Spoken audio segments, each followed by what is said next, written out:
Anong mararating ng 5 piso mo? Barya-barya na lang yan kung tutuusin. Pero alam niyo bang sa halagang 5 piso lang, pwede nang mag-car wash? Ay, ang sarap naman maglinis ng kotse. Yan ang car wash vendo machine, negosyo ng 25-year-old licensed engineer na si Awin. Isang makina lang daw ang kailangan. May instant car wash business na. Kahit nakaupo lang, pwede nang kumita. San ka pa?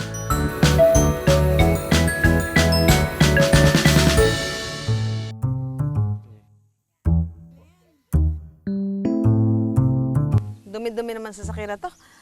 Ang hirap magpalinis, tapos madalas puno pa yung mga car wash. Ako na lang maglilinis nito. Kailangan kong tubig. Tubig! Miss Wu, hindi mo na kailangan gawin yan dahil meron tayong portable car wash machine. Portable car wash machine? Opo, uhulugan nyo lang po ng 5 pesos, maglalabas na po siya ng tubig saka ng pressured water. Talaga? Opo. Bago yun ha, hindi ko alam yan ha. Meron palang ganon? Opo, meron po. O, sige, sample lang mo nga ito sa sakyan ko ha. Sige po. Sige, sige, tingnan natin. Yes!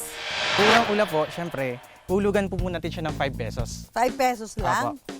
Pagkahulog po natin ng 5 pesos, ready na po siya. Pero yung input po natin, yung water source po natin, pwede siyang direct sa gripo or if gusto tulad nito, nasa portable po tayo, walang tayong source na malapit na direct sa gripo, pwede po tayong gumamit ng mga timba o balde. Yung 5 pesos, ay good, ilang minuto yun? Depende na lang din po yun sa client na ano po. So na-adjust po natin siya, depende So, sa atin. 5 pesos, 2 minutes. Aba. Ito po, minutes. ayun po dito, 3 minutes po yung nakaset. Ay, mandar na, dali! Aba. Sayang! Nasa 2 o 3 minutong car washing daw ang katumbas ng 5 piso. lang po yung trigger. Ay, parang nakakaano naman to. Galing, ang lakas ha. Bali, ito yung pong nozzle na to, naiikot po siya para ma-change din po yung ano niya. Yung lawak. Orientation niya po. Try niyo po. Ay! Parang itong bata to. Galing! Parang nga nasa car wash! Kapag basa na ang sasakyan, oras na para sabunin. Meron din silang sabon na ikinakabit lang sa nozzle kung saan lumalabas ang tubig. Yan na, sabon na siya. Ay, ang sarap naman maglinis ng kotse. Ay, malalapit na.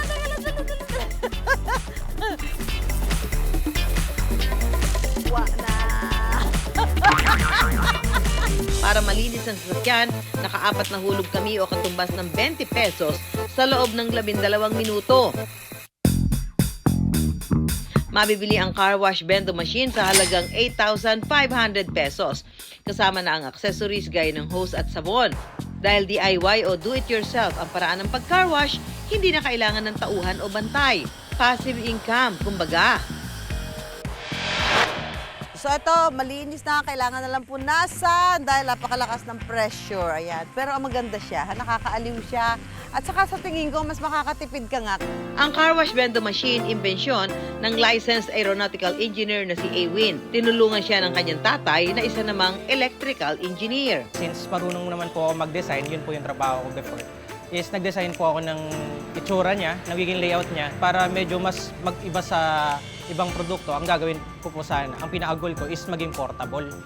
So kahit saan nila ilagay, kung basta may magpapagpatungan, pwedeng dalhin doon.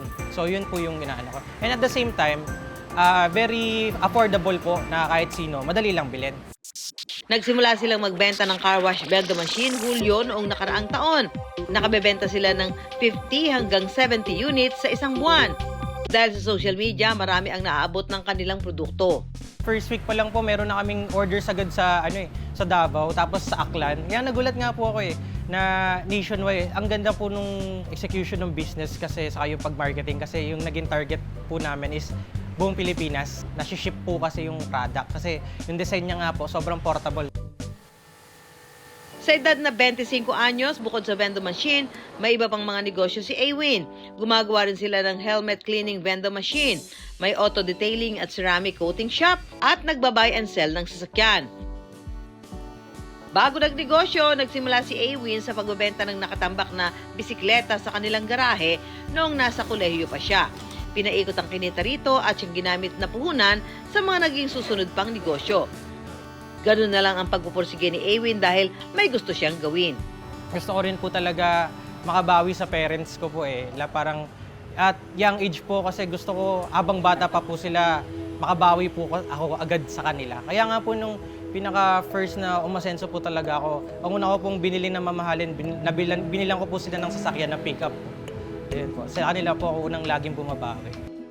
Malaking tulong daw ang mga magulang ni Aywin sa negosyo lalo pat muli siyang bumalik sa pag-aaral.